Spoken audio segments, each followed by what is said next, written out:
واذكر في الكتاب إبراهيم إنه كان صديقا نبيا إذ قال لأبيه يا أبت لم تعبد ما لا يسمع ولا يبصر ولا يغني عنك شيئا يا أبت إني قد جاءني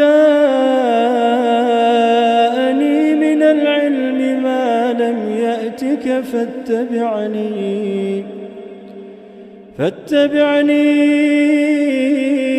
أهدك صراطا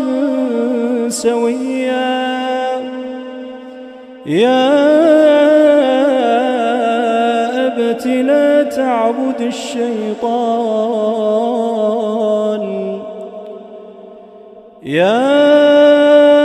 أبت لا تعبد الشيطان إن الشيطان كان للرحمن عصيا يا أبت إني أخاف أن يمسك عذاب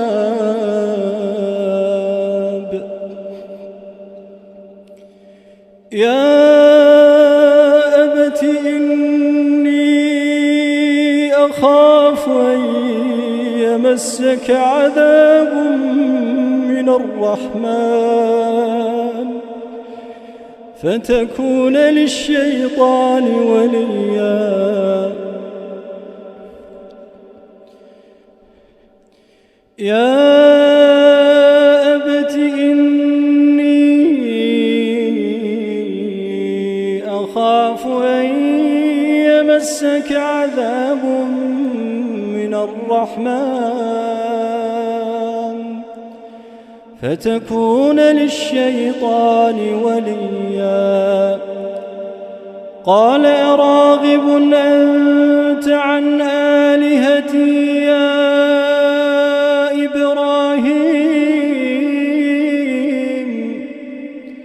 يا إبراهيم لئن لم تنته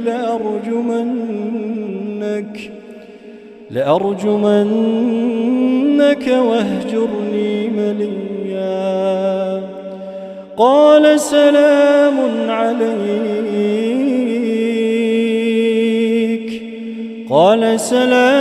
عليك سأستغفر لك ربي إنه كان بي حفيا وأعتزلكم وما تدعون من دون الله وأدعو ربي عسى ألا أكون بدعاء ربي شقيا فلما اعتزلهم وما يعبدون من دون الله وهبنا له إسحاق ويعقوب وكلا جعلنا نبيا ووهبنا لهم من رحمتنا وجعلنا لهم لسان صدق عليا واذكر في الكتاب موسى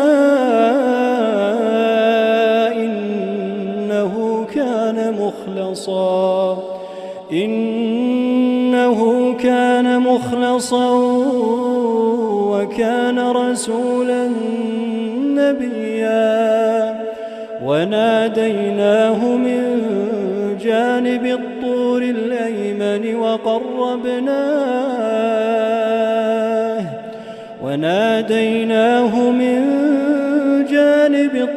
الأيمن وقربناه نجيا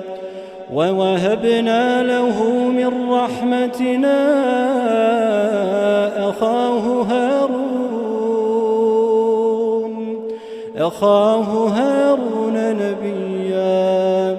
واذكر في الكتاب إسماعيل إنه كان صادق الوعد وكان رسولا نبيا وكان يأمر أهله بالصلاة والزكاة وكان عند ربه مرضيا واذكر في الكتاب إدريس إنه كان صديقا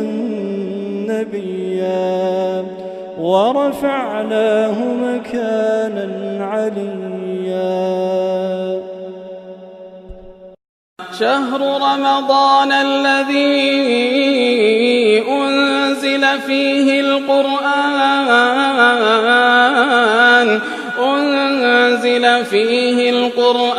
هدى للناس